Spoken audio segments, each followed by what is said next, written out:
보시면 돼요. 그냥 눈에 피로가 좀 덜한 걸로 보시면 돼요. 앞에 계정세법 내용이라고 되어 있는 거 조금만 볼게요. 큰 계정은 없지만 비영리 법인이 되어 있는데 혹시 비영리 법인 하시는 분 계세요? 없어요? 네. 뭐야? 있어도 없고 없어도 없고 그래요? 첫날이니까 없고 내일은 마지막 날이라니까 없고 계속 없고 진짜 없는 거 맞아요? 네.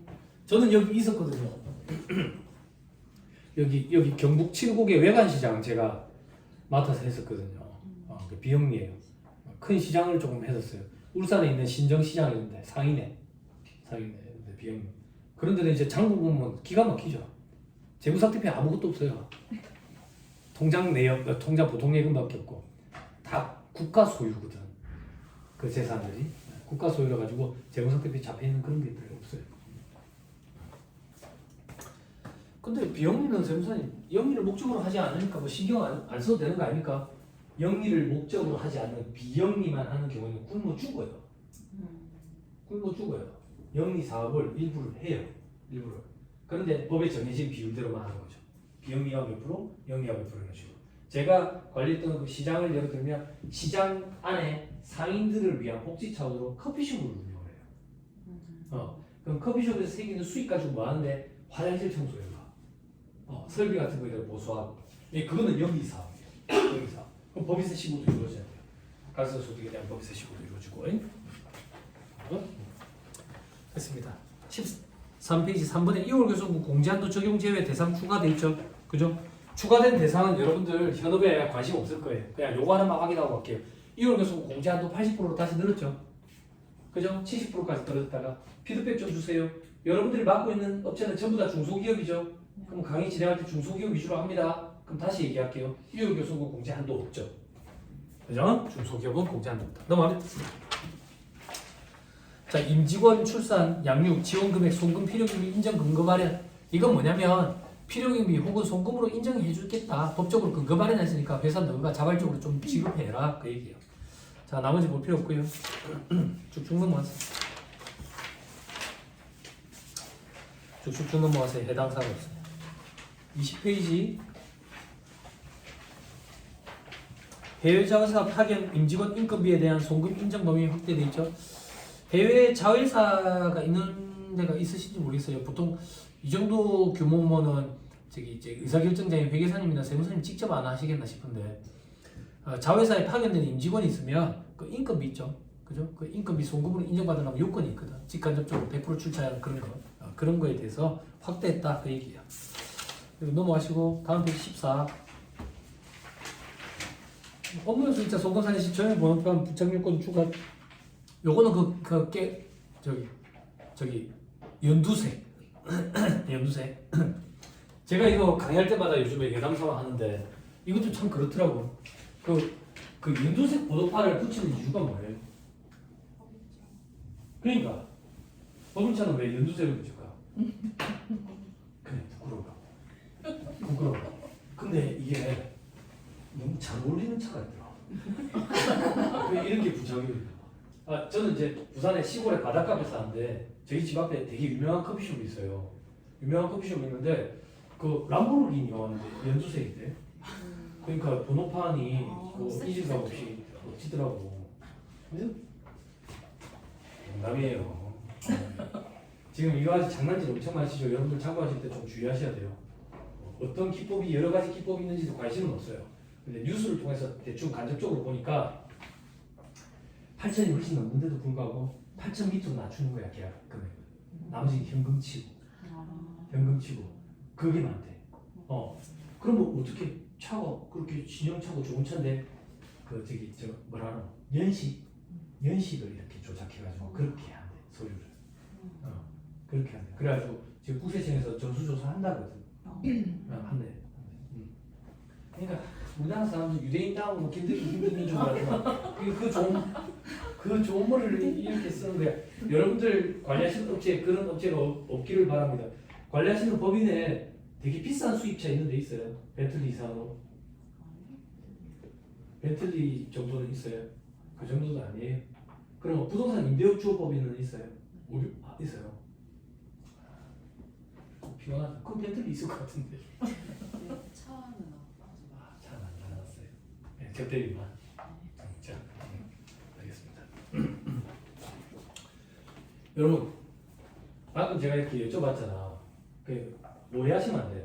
그 사람들이 나쁜 사람이다 그렇게 생각하면 안 돼. 부정적인 입장으로 보면 안 돼. 응? 정권이 바뀔 때마다 그렇게 달라지는 거야. 예전 정권에 그 저기 부동산 임대업자로 사업자 등록하라고. 그럼 혜택을 주겠다고 하겠다고. 그래서 사업자 등록을 했더니 제재를 가는 거야. 이 사람들이 그걸 피할 수 있는 방법 중에 하나가 법인으로 바꾸는 그런 거였거든. 그래서 그때 부동산 임대업 법인들이 제법 있었어. 자, 진보도 아니고 보수도 아니다. 왼쪽도 오른쪽도 아니에요. 파란색도 안 좋아하고 빨간색도 안 좋아하고. 어? 저는 중국에 가서 살고 싶은 사람. 오해하지 마세요. 여러분들은 참고 삼아 계정에 취득가액 8천만 원 이상인가? 이 정도만 합시다.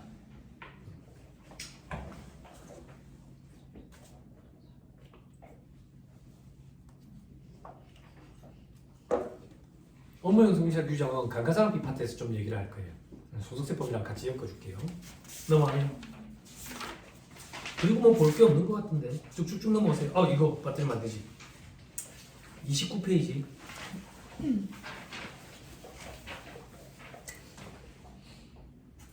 (29번) 금형.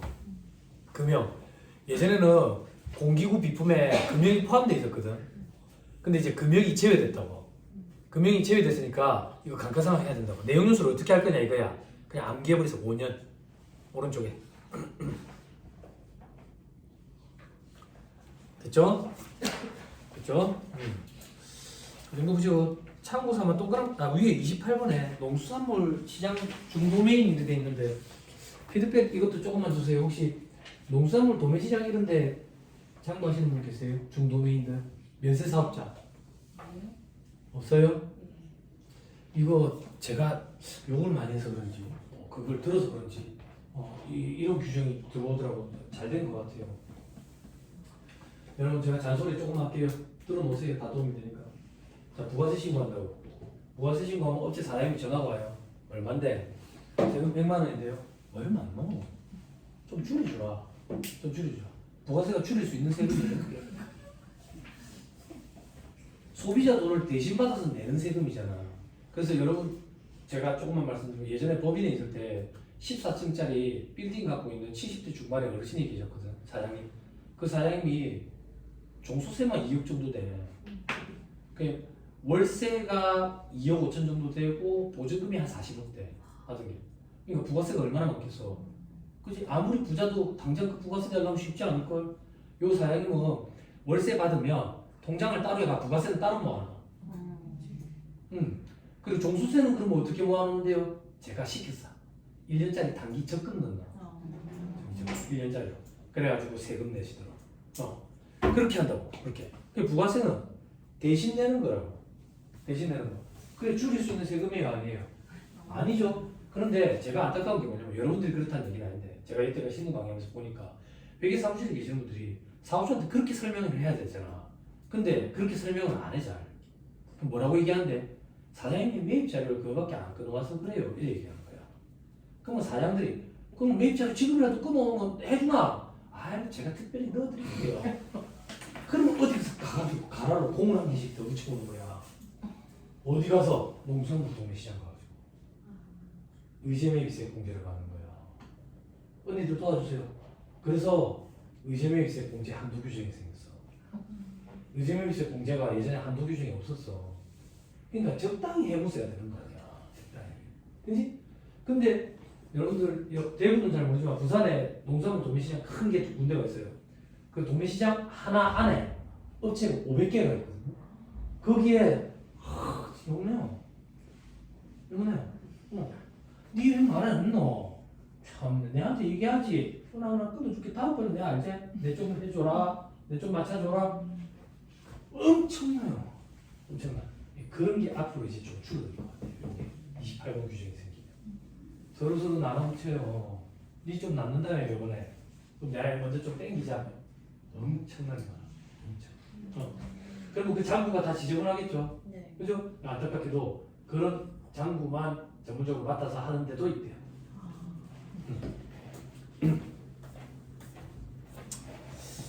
됐습니다. 중도메인 넘어갑니다. 31번에 농특세 10년 연장됐고 넘어갑니다.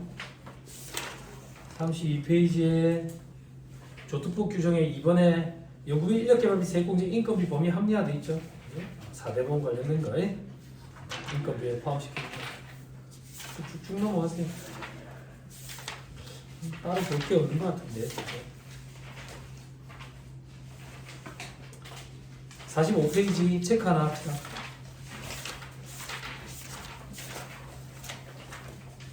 출산 전후 휴가자에 대한 통합고용세액공제 상시 근로자 수 계산 방법 보완. 오른쪽 밑에 줄만 치세요. 출산 전후 휴가 사용 중인 근로자는 상시 근로자 수와 청년 등 상시 근로자 수에서 제외한다. 넘어가세요. 47페이지 소비성 서비스업 세부 범위 구체화되어 있죠. 그죠? 무도장, 기타 사행시설, 그리고 동그라미 3번에 안마, 동그라미 4번에 마사지. 그죠?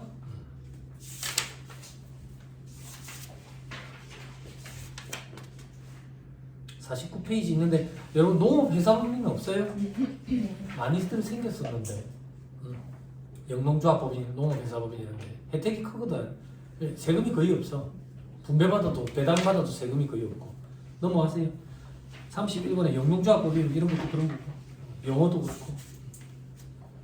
51페이지 34번에 착한 임대인 세액공제 연장한답니다. 52페이지 36번 이건 여러분들 좋아하시죠? 상용 근로소득 간이지급명세 제출 적용기간 유예돼 있죠. 그죠? 요거 알고 계시죠? 그죠? 근로소득도 매달 하려고 했었는데 세무서에서 애를 좀 많이 썼어요. 막 찾아다니고 막 의원님들 찾아다니고 이래가지고 그래 이거를 좀 늦춰놨죠. 근데 뭐 기타 소득이랑 사업소득은 지금 매달 해야죠. 그죠?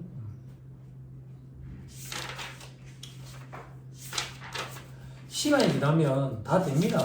여러분 저도 느껴지는 게 사업소득 그 매달 하는 걸로 바뀌었을 때 거기 그 국세청 홈택스에 버그가 좀 있었거든. 버그가 그 위에 이제 선택할 때 잘못 선택하잖아. 잘못 선택하면 그 다음부터 신고가 안 되는 거야. 홈택스에 들어가자마자 그걸로 세팅이 돼버려가지고. 그래서 네이버 지식인님한테 물어보면 그런 질문이 엄청 많아. 그럼 경리 담당자들이 모인 그런 카페 있다고. 거기 들어가면 나도 그런데 누가 좀 해결해 주세요. 뭐 이런다고.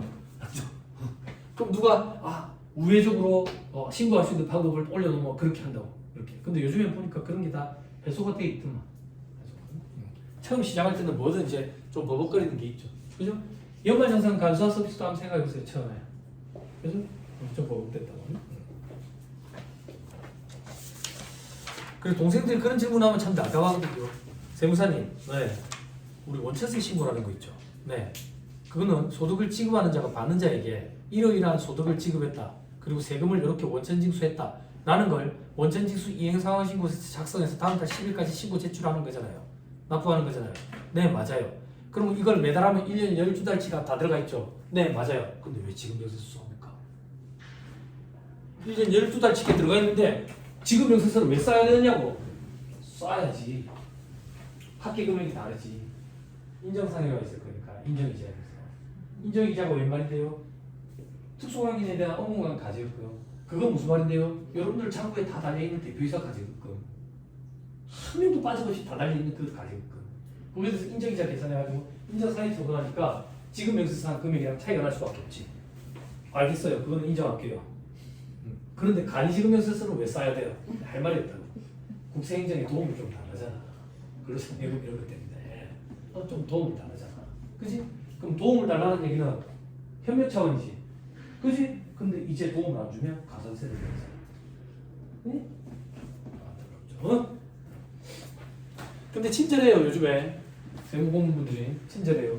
이거 간이지급 명세서 놓치는 경우가 있거든요. 깜빡하고 놓치면 연락이 와요. 연락이 와요. 전화 받아보셨어요? 제가 사무실에 직원 없을 때 제가 전화 세무사님이세요? 예. 무슨 단어냐? 저한테 말씀해 주시면 됩니다. 아니 간이지급 명세서가 제출이 안 된 것 같아가지고. 그래요? 지급 명세서는 쏘실 거죠? 이런다. 고맙더라. 지급 명세서까지 놓쳐서 못 줄 뻔했어. 지금 어이가 없죠? 뭐가 어이가 없는데 누가 그런 걸 놓치노? 누가 그런 걸 놓치노? 지금 그 생각했죠? 애다. 안 주잖아. 가지금 정리하라고 배란서 넘어가지.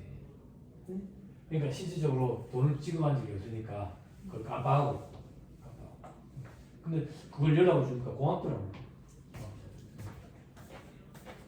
동생들 지금 연세서는 언제까지 쏴요? 응? 지금 연세서는 언제까지 쏴요?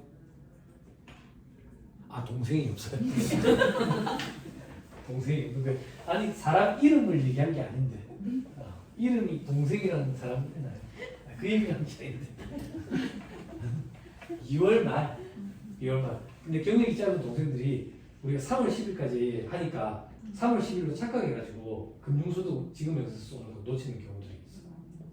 그러니까 2월 말까지 하는 게 원칙인데 바쁘니까 근로 그리고 사업 이런 것들은 3월 10일까지 해주도록 이렇게 혜택을 주는 거다 이렇게 생각하면 돼요.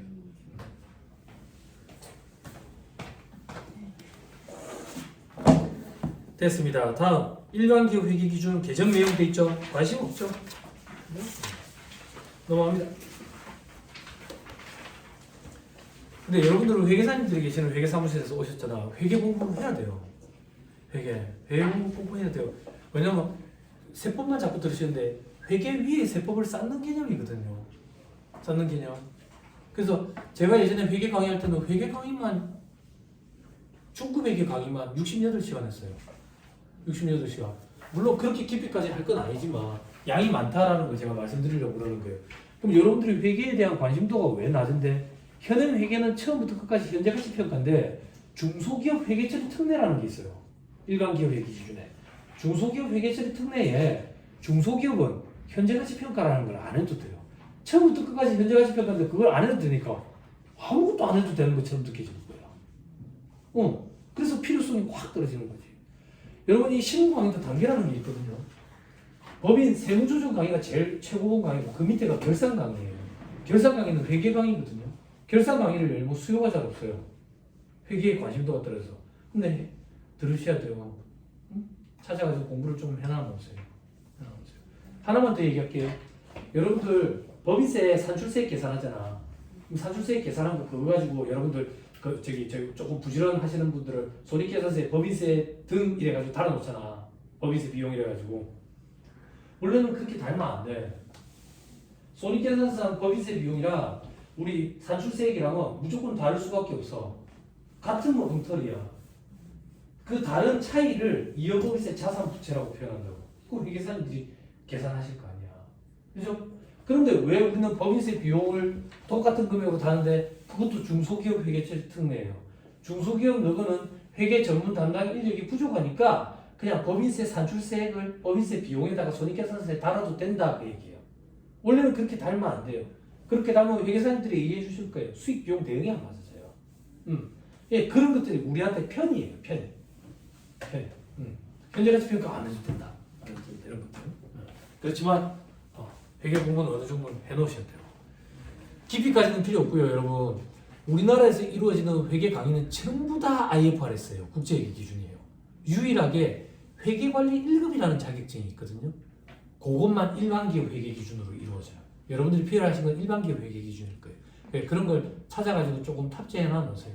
근데 우리나라에서는 이런 거 있거든. 어디 가가지고 내가 세무사 1차 시험 10년 동안 합격했다. 어쩌라고 떨어지는 이무기 주제. 결과 위주의 사회라고. 어차피 공부하실 거면 회계관리 1급 자격증을 따놔 놓으세요.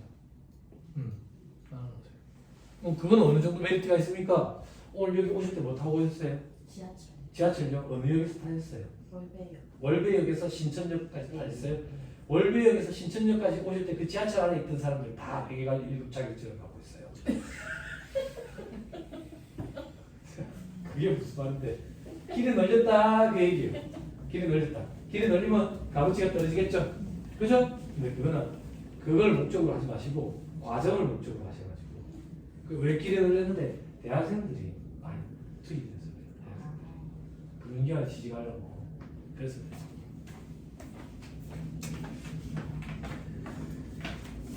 아 그래도 세무사님 저는 회계사 사무실 일하려고 전산회계, 전산세무 이런 거 공부했습니다.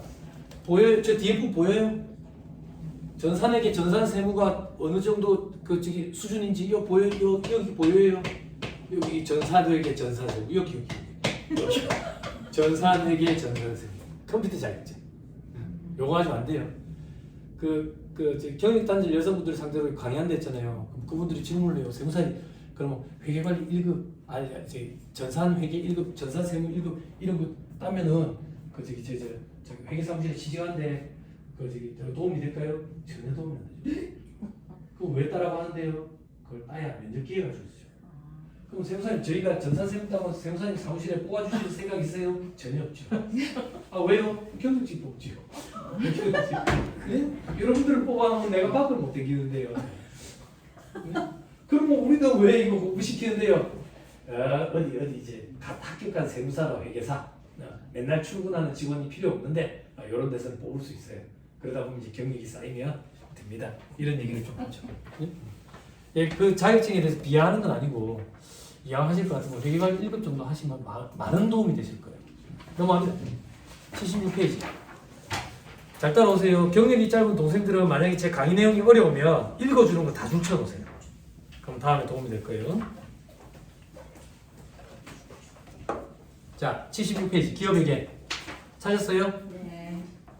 쓸데없는 건 안 합니다. 저는 의의와 목적, 좋은 의의와 좋은 목적이 있을 거예요. 그죠? 다음 페이지 기업회계 기준의 체계가 잘 잡혀있죠. 그죠? 개념 체계돼 있죠. 개념이 뭡니까? 개념. 제가 없는 그게 개념이에요. 넘어가세요. 다음 페이지 한국채택 국제기준이라는 게 있네요. 79페이지 체크만 하나 합시다. 저자주에 2번 보시면 IFRS는 중소기업 회계처리 특례를 두고 있지 않다. 일반 기업 회계 기준에 있는 게 중소기업 회계처리 특례예요. 역시 혹시나 여러분 피드백 좀 주세요. IFRS로 장부하시는 거 그거 관리하시는 분 계세요? 회계사님 아마 직접 하실 거예요. 저는 예전에 SDX에 세무 공부를 했었는데 그 SDX에 IFRS 적용을 했었어요. 자 밑에 일반 기업 회계 기준 첫째 줄 끝에 비상장 법인 밑에 주식회사 등 외부 감사에 관한 법률에 적용 대상 기업 중 중소기업 기본법에 의한 중소기업만 중소기업 회계처리 특례를 적용할 수 있다. 다음은 제외한다. 동그라미 1번 상장법인은 제외. 됐죠? 왜? 2011년에 우리나라에 IFRS를 도입을 해요. 그러니까 상장 금융기관 의무 도입됐어요. 2011년부터. 그 얘기도 조금만 드릴게요. 참고서만 들어놓으세요. 회계사무실에 계시니까. 우리나라가 IFRS를 비유럽권 국가 중에 최초로 도입해요. 그건 무슨 말인데 IFRS가 국제회계 기준이잖아. 국제적으로 통용이 되니까 국제회계 기준 아니 이름이 국제회계 기준이고 이건 유럽 기준이에요. 유럽 기준. 그럼 우리나라 일반 기업의 기준은 느낌이 어떤데 우리나라는 역사적인 여러 사건들의 영향 때문에 미국 기준이랑 일본 기준이 믹스돼 있어요. 믹스돼 있다고. 그런데 2007년에 리만 브러더스 사건 터졌죠. 미국발 세계 금융위기. 유럽 애들이 그러는 거예요. 봐라. 미국. 너희처럼 회계처리니까 그걸로 하는 거 아니라 우리처럼 회계처리를 했어야지. 우리 회계처리가 훨씬 더 우월해. 그래서 우리나라가 비유럽권 국가 중에 최초로 도입해요. 2009년부터 작업을 준비했다고 들었어요. 2009년부터 작업을 준비하면 한국 회계 기준원처럼 국제 회계 기준원이라는 데가 있대요. 거기 가서 검토를 받아야 되는 거야. 그래서 검토를 받으러 갔더니 이건 한국 기준이지 국제 기준이라고 볼 수 없다. 알려냈다고. 그래서 한 해 더 작업을 해요. 한 해 더 작업을 해가지고 갖다 줬더니 한국 너 왜 자꾸 뻘짓하는데 이거는 우리나라 기준이지 국제 기준이라고 볼 수 없다. 그래서 카드라예요. 들은 거예요. 한국 회계 기준원에서 번역가들을 모집을 한대요. 그래서 그걸 그대로 번역을 한대요. 그러니까 국제 기준이랑 일치하지. 근데 그대로 번역을 하다 보니까 우리나라 현실적이랑 안 맞는 기준들이 많은 거예요. 간단한 예를 들면 우리나라 한국채택 국제 기준에 완납인도 결제 판매라는 게 있어요. 이게 어떤 거냐면 만약에 우리가 람보르기니라는 차를 60개월 할부로 산다고 볼게. 60개월 할부. 완납인도 결제 판매는 마지막 60개월치 할부금까지 줘야 차를 준대. 우리 상식적으로 그런 게 이해가 안 되지. 근데 아프리카 짐바브웨에서는 그런 거래가 있을 수도 있다고. 예? 그래서 우리나라 현실적이 안 맞는 것들이 많아서 여러분들도 아시겠지만 원래 회계 기준은 이렇게 자주 바뀌지 않아요. 우리나라 현실적에 맞춰간다 보니까 계속 개정이 일어나고 있어요. 제가 학생 시절 때는 회계책 한 번 사면 5년씩 봤어요. 지금은 안 돼요. 매년 사요. 2019년 또 리스크 기준서가 전면 개정이 돼서 또 난리 났었죠. 그죠? 그런 식이에요. 그럼 전 세계적으로 회계 기준은 어떻게 쓰는데 미국은 미국 기준을 써요. 미국 기준. 일본은 미국이 바꾸면 바꾸겠대요. 그럼 미국은 왜 안 바꾸는데? 미국도 바꾸려 했는데 그리스 말 세계 금융위기가 그랬잖아. 유럽 누구도 그렇네. 그래가지고 계속 써요. 그리고 우리나라는 비유럽 국가 중에 최초 도입이고 중국이 독특해요. 중국은 자기 나라 기준을 쓰는데 국제 기준을 도입했다라고 얘기를 해요. 왜 그렇게 됐는데 카드라에 저도 들은 거예요. 그런 거. 중국이 국제 기준을 도입하려고 준비를 했대요. 그럼 또 국제 기준원이라는 데 검토를 받아야 될 거 아니에요. 이 검토를 받으러 가가지고 했더니 이건 중국 기준이지 국제 기준이라고 볼 수가 없다고. 그랬더니 우리나라 사람들 막 다시 작업하고 그랬잖아. 중국은 달라. 중국은 뭐라고 얘기했는데 다시 한 번 봐봐. 아닐까? 다시 한 번 봐봐. 아닐까? 아니 이거는 중국 기준, 국제 기준이 아니야. 그러니까 중국이 그러는 거야. 돈 뺀다. 돈 뺀다. 국제 기준을 도입을 하면 국제 기준이라는 데다가 기금을 해야 된대. 그게 그 나라 경제력 크기에 비례해서 기금을 한대. 중국이 얼마나 커? 돈 뺀다. 그러니까 국제 기준원에서 다시 보니까 국제 기준이 맞아. 그래서 지금 중국은 중국 기준을 쓰고 있대요. 그렇대요. 그래서 우리나라 한국시대 국제 기준은 앞으로도 계속 더 개정될 거예요 아마. 더 개정. 한간에는 그런 말도 있어요. 개정이 돼야 계속 돈을 벌 거 아니냐. 뭐 이런 말도 있어요. 자 밑에 중소기업 회계 기준도 있죠. 넘어가세요. 재무제표 구성이 탄탄하죠. 양식은 깔끔하고요. 항목의 표시는 잘해야 돼요. 다음 페이지 비교도 잘해야 돼요. 그냥 로마자 4번에 일반 기업 회계 기준은 체계돼 있죠. 체계 구역질 나네요. 이제 넘어가세요. 목적이 좋은 목적이 있을 거고 구성은 탄탄해야 되고 적용을 잘해야 되고 시행이라고 가시고 넘어가세요. 로마자 5번에 결산 절차 주식회사 등 외부 감사에 관한 법률 적용 대상법인 두 번째 줄 끝에 회계 감사를 받아야 된다. 1번 상장법인 2번 상장법인이 되려는 회사 3번 직전 사업년도 말 자산부채 종업원수 매출액 기준에 해당하는 회사 반가로 1번 직전 사업년도 말 자산부채 어쩌고저쩌고 돼 있죠. 동그라미 1번 직전 사업년도 말에 자산총액이 500억 이상인 회사 동그라미 2번 직전 사업년도 매출액이 500억 이상인 회사 동그라미 3번에 요 중에 2개 이상에 해당되면 가 자산총액이 120억 부채총액이 70억 매출액이 100억 언니들 이거 자산총액 원래 100억이었잖아. 근데 100억이 120억으로 바뀐 지 꽤 됐죠. 근데 이거 다시 100억으로 돌린다는 소리가 있었는데 안 돌리고 계속 120억이더라고요. 자 그리고 라엘 직원이 100명 이상 그렇죠? 감사받아야 되는 법이다. 그렇죠? 저 밑에 바로 이번에 결산 절차 잘 밟으면 되겠죠. 세무사는 왜 이런 거 합니까? 눈으로 한번 봐봐요. 재무제표 작성, 이사회 승인, 내부 감사의 감사, 뭐 정기 추총 승인 이런 거 얘기 안 한다고 저는. 왜 얘기 안 하는데? 여러분 추총 해봤죠? 네, 추총 해봤잖아. 여러분들 그 추총 의사 작성해가지고 왼손으로 도장 찍고 오른손으로 도장 찍고 하잖아. 아니 여러분들이 A 주주가 됐다가 B 주주가 됐다가 이렇게 그죠?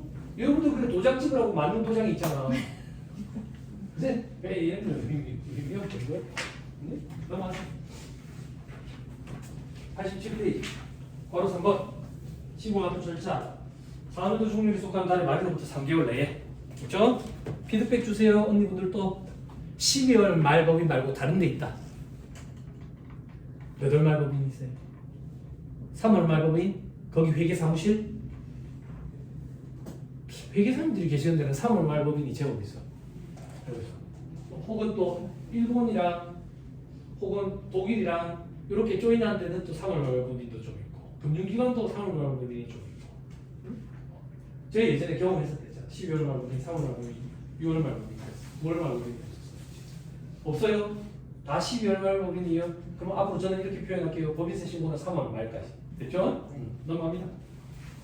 나머지는 본점 하나 써서 밑에 청구서를 보세요. 청구서에 보면 현금물표는 외관부 대상법인만 청구. 그렇죠? 넘어갑니다. 자, 89페이지 법인세 신고납부 절차를 요약하면 다음과 같다. 요약한 게 너무 복잡해. 넘어갑시다. 90페이지 3번 자 신고납부 기한 3월 말까지. 과로안에 성실신고 확인서 제출 시는 4개월. 성실신고 확인 대상 사업자다. 그죠? 너거 세금신고 똑바로 해라. 아니면 반 죽여버린다. 대신에 한 달 더 줄게. 4월 말까지. 개인도 너거 세금신고 똑바로 해라. 아니면 반 죽여버린다. 한 달 더 줄게. 6월 말까지. 됐죠? 성실은 조금 이따 나오면 소득세법부터 시작해서 법인세법까지 같이 정리해 드릴게요. 다음 페이지 91페이지 4번 반드시 제출해야 할 서류. 법인세 신고는 법인세 과표및세액 신고서, 그죠? 별지체 1호 서식 이렇게 돼 있죠, 그죠? 동생들 착각할 필요 없어. 이런 것도 질문하더라. 세무사님 1호 서식, 3호 서식, 그리고 15호 서식, 50호 서식의 을 이런 거 우리 암기해야 됩니까? 아니 그런 거 암기할 필요 없어. 그럼 왜 그렇게 얘기하는 건데요? 서식 제목이 길어가지고. 나는 1호 서식을 알고 있어. 유식해 보여. 그런 거 아니야. 그런 거 아니야. 너무 길어서 그래. 그럼 별칙 1호 서식 법인세 과세 표준 및 세액 신고서 이거는 뭔데요? 여러분들이 일괄 출력을 눌렀을 때 표시 제외하고 누르면 나오는 거죠. 제일 처음 그거. 자 그리고 뭘 첨부했는데 동그라미 2번 재무상태표 보관손익 계산서, 동그라미 2번 이익인용 처분 계산서.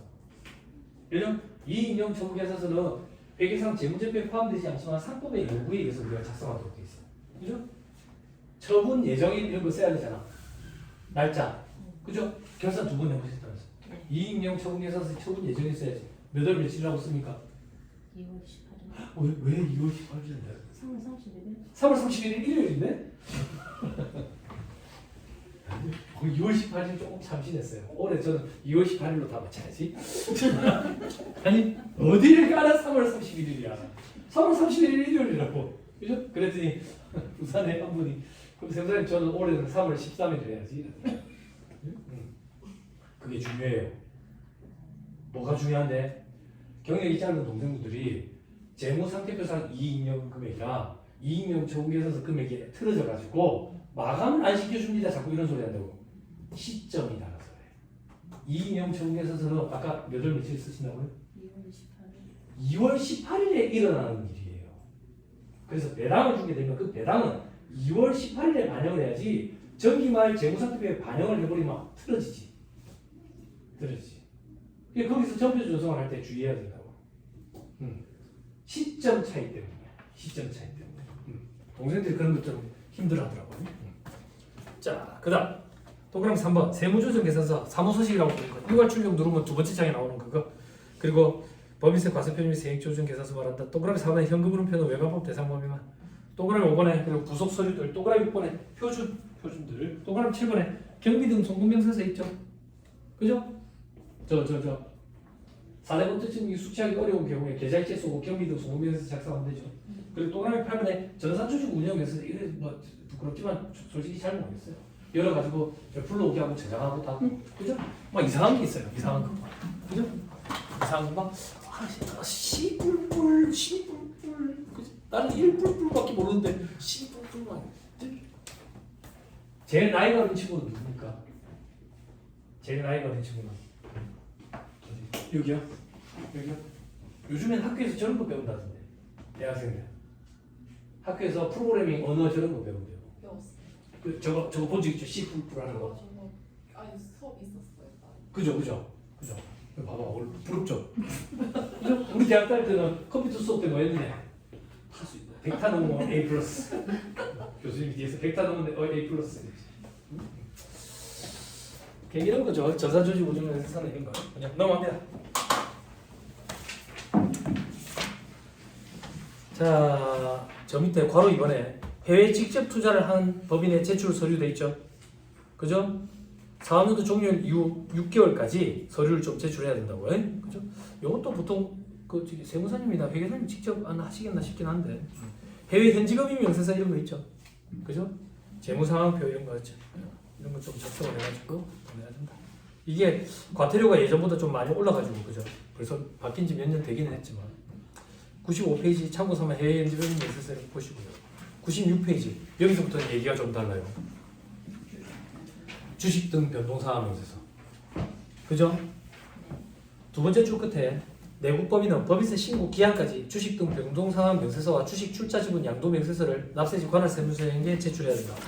안타깝게도 여러분 그 99페이지 보면 주식 등 변동사항 명세서가 첨부되어 있는데 주식 출자 지분 양도 명세서는 첨부가 안 돼 있어요. 자, 이건 어떤 거냐면 들어보세요.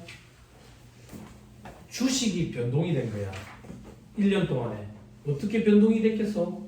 팔았을 수도 있고 상속을 줬을 수도 있고 증여를 줬을 수도 있고 증자를 했을 수도 있고 감자를 했을 수도 있고. 그러면 팔았다 만약에 그럼 누구한테 몇 주를 얼마에 팔았는데 이런 것들을 다 기재해야 되는 거야. 기재해야 돼. 근데 만약에 돈 받고 팔았대. 그럼 양도. 그게 무슨 말인데? 자산의 사실상 유상 이전을 양도라고 해. 자산의 사실상 무상 이전을 증여라고 해. 증여. 그럼 돈 받고 팔면 누구한테 몇 주를 얼마에 팔았는데 누구한테 그 둘은 무슨 관계인데 이런 것들을 기재해야 돼. 그게 주식 출자 지분 양도 명세서야. 파업처럼 뜬다고. 그렇죠? 요거를 작성을 해가지고 제출을 해야 돼. 제출을 밑에 반가로 2번 신설법인은 변동이 없으면 신설법인은 제출을 해야 된다라고 돼 있죠. 그죠? 근데 밑에 주에 법인 설립할 때 주주명부 제출하고 제출 3년째 주주 변동이 없으면 제출 안 해도 돼. 됐죠? 설립 신고할 때 주주명부 다 들어가. 자, 그 밑에 반가로 4번에 제출 불성실하면 가산세가 있다. 가산세 액면 금액 1%. 이 금액 가산세 제고 커요. 자, 이제 제 얘기를 들으세요. 언니 이것들이 좀 도와주셔야 돼요.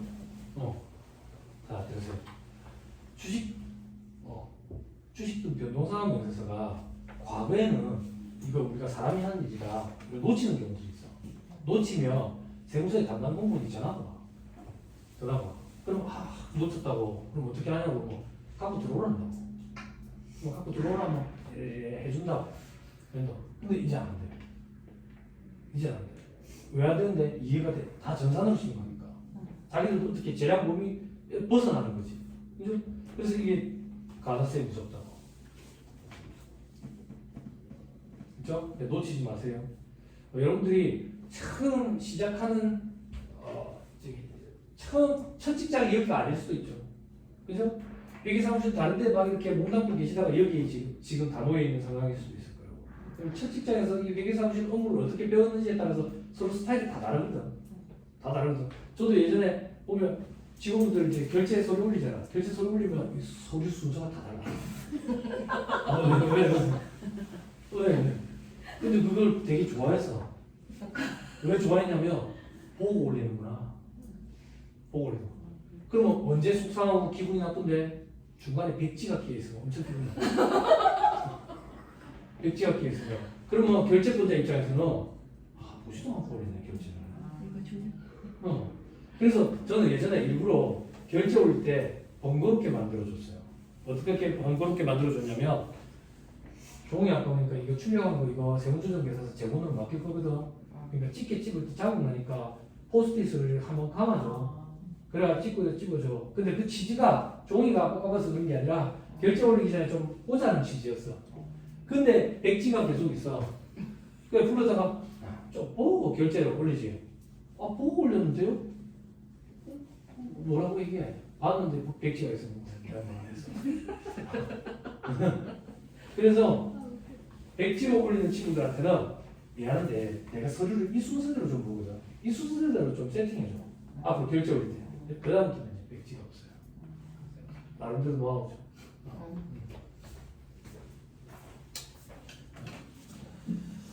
자, 조금만 더 얘기할게요. 이건 조금 조심스러운데 여러분 그 안에 있는 사람들도 우리 애매기하고 있는 게 아니잖아요. 어떻게 보면 그 안에 있는 사람들은 우리는 다 납세자를 도와주기 위해서 지원하기 위해서 있잖아. 그래서 만약에 이거를 놓쳤다. 예전에 그런 경우가 있었거든요. 저한테 어떻게 해야 되냐 묻더라고. 제가 뭐라고 얘기했냐면 가서 미국 국고 피세요. 아버님도 좀 짜내고 그러면 웬만하면 도와줘요. 웬만하면 도와줘요. 근데 이거랑 딱 똑같은 사례는 아니고요. 실제 사례는 뭐냐면 원천 세통 당했어요. 담당자가. 스트레스에. 왜? 제가 왜 그걸 아냐면 저희 와이프가 그 담당이었는데 출산으로 휴직가 있을 때 대체자를 앉혔는데 똥탕을 낸 거예요. 똥탕을 냈어요. 그리고 회계팀장이 연락이 왔어요. 그 회계팀장이 학교 직속 선배예요.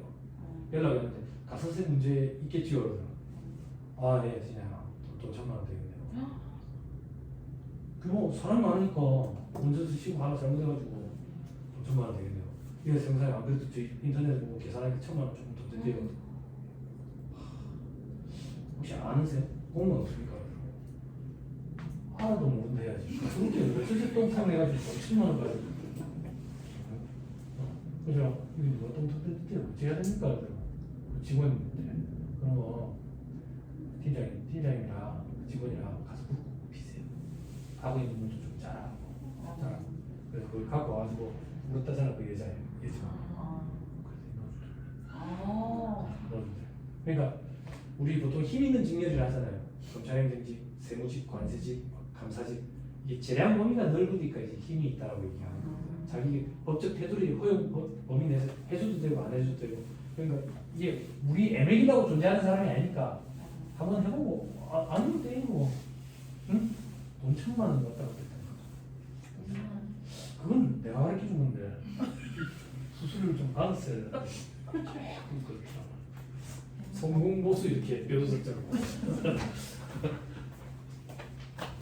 이것도 혹시나 그런 일이 생기시면 해보시고, 제가 예전에 데리고 있던 직원은 요거 놓치기 싫어가지고 어떻게 하냐면 지는 일을 그렇게 배웠대. 무조건 주식 변동에 체크를 해놔 얘는. 그래서 결제서를 올리면 야 주식 변동 없는데 왜 체크해놨노? 왜 체크해? 아 저는 일을 그렇게 배웠는데요. 주식 변동에 무조건 체크를 해. 변동이 없어도 야, 놓칠까봐 그렇게 한다. 그런 것도 뭐 방법이 안 되겠지. 자, 그 밑에 안가로 원래 소득세법상 양도소득세 대주주의 범위돼 있죠. 그죠? 요게 여러분 한참 우리 벌써 몇 년 됐네.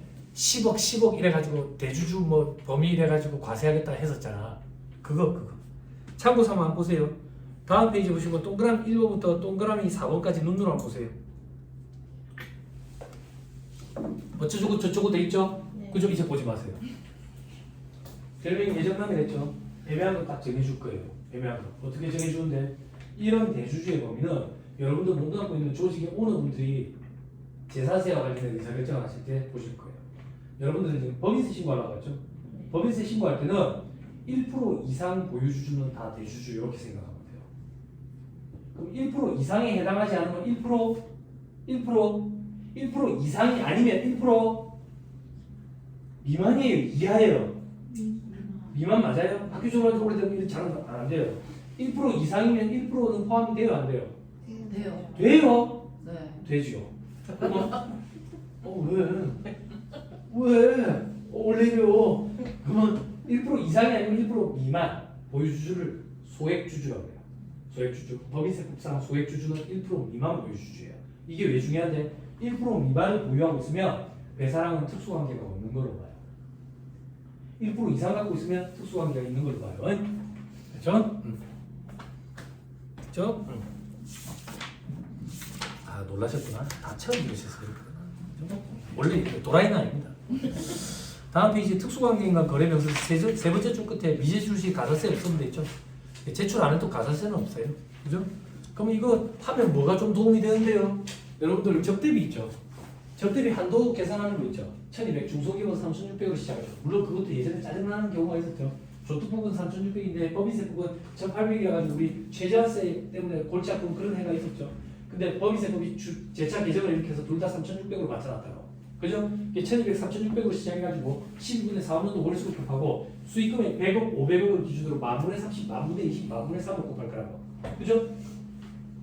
왜? 하는 일이 그건데 뭐 하는 일이 그건데 세법책을 10년 넘게 보고 있는데 그죠? 아니 그러니까 수강생들이 그러잖아. 세무사님 공약 하나 거시면 안 돼요. 무슨 공약? 우리가 다 같이 합격하면 그래 무조건 걸어줄게. 그럴 가능성은 없으니까. 다 같이 합격하면 뭐? 그러니까 쇼미더머니 세법 내고 오케이. 그렇게 몇 년이 흘렀죠. 특수관계인과 매출이 있으면 10%를 곱해버리죠. 10%를 곱해버린다는 얘기는 한도가 10분의 1로 확 줄어버리는 거지. 그치? 그때 이 자리를 쓰면 좀 좋다는 거야. 그럼 특수관계인과 매출은 어떻게 구분하는데요? 여러분들 구분하는 게 아니라 업체 사장한테 물어봐야지. 혹시 사례 한번 풀어봐야지. 그죠?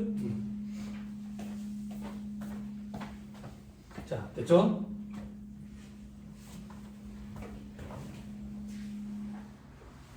됐죠? 자, 괄호 5번에 해외 금융기자 신고서를 아까 잠깐 언급했고요. 넘어가세요. 103페이지. 조금만 더 하고 씌워드릴게요. 자유분해한 건 빨리빨리 합시다. 6번에 지출 증명서류 합계표 돼 있죠? 그죠? 요거 기억나시죠? 아, 기억난데. 요거 취지가 그거래요, 여러분. 경력 많으신 언니분들은 알겠지만 우리 뭔가 조금 구린데 가다 그러면 세무서에서 소명하라고 소명 안내문 날라오잖아. 소명 안내문 날라올 때 세무 공무원들이 정해놓은 양식이 있다고. 그 양식에 숫자를 좀 넣어달라지. 그 양식이 이렇게 생겼대요. 그래서 취지가 그만 그 양식에 맞춰가지고 내부적으로 보관을 하고 있으래.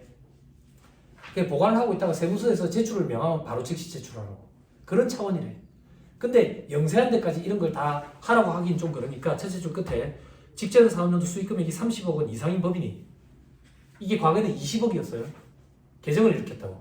그러면 범위를 줄인 거예요. 요거 작성해야 되는 법인의 범위를.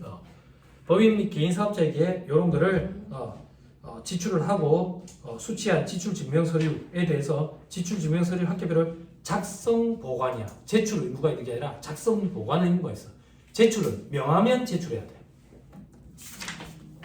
다음 페이지 104페이지 지출증명서류 합계표 돼 있죠? 그죠? 1번에 표준재무상태표 계정과목 코드 있죠? 요 코드 넣으면 물고 온다고. 물고 오면 동그라미 3번에 금액을 물고 와요. 그리고 동그라미 4번 금액도 물고 와요. 동그라미 4번 금액이 뭔데? 우리 4대 법적 증빙이라고 표현하는 거 있죠. 이제 일제의 잔재라고 4대 정규 지출 증명서류 이렇게 표현하는데 신용카드 세금계산서, 계산서, 신용카드 매출전표 등 현금 영수증, 신용카드 매출전표 등에는 직불카드 영수증, 선불카드 영수증, 김영식 선불카드 영수증, 전자적 결제 수단에 의한 것 이런 것들도 다 포함이 된다죠. 그죠? 자, 그러면 이 합계가 뭔데? 동그라미 4번과 동그라미 3번 합계가 맞아야 되겠죠. 근데 안 맞다고. 안 맞는 이유가 뭔데? 4대 법적 증빙을 수치를 안 했겠죠. 4대 법적 증빙을 수치를 안 하면 경비 처리가 돼야 안 돼요. 즉 법인세법상 송금으로 인정이 돼야 안 돼요. 인정이 안 되죠. 근데 업무에 사용한 게 확실하대. 그러면 송금이 인정되면 대신 증빙물비 가산세 2%를 떼죠. 증빙물비 가산세 그 증빙도 일제의 잔재다 그래야 정규 지출 증빙용 서류 미수치 가산세야. 이건 제가 한 겁니다, 여러분. 모르셨죠? 법적 증빙 이거는 4대 법적 증빙 일제의 잔재라고 해가지고 정규 지출 증명서류라고 바뀌어놓고 근데 가산세는 계속 증빙물비 가산세인 거예요. 이걸 보면 우리는 이 작업을 둘이서 한 걸 알 수 있죠? 라고 얘기를 했는데 그때 공무원분이 듣고 계셨어. 그분이 사내 게시판을 통해 가지고 이걸 제안했는데 그래 바뀌었어. 그래 오셔가지고 저한테 그러더라고. 세무사님한테 얘기 듣고 제가 이거 제안해가지고 바꿔놨어요. 제가 바꾼 거죠. 라고 얘기를 했어요. 그래서 이제 이것도 용어가 정규지출 증명서류 뭐 미수치 가산세 뭐 이렇게. 그죠? 그러면 가산세 대상이냐? 아니. 동그라미 10번이 있잖아. 수치 제외 대상 금액.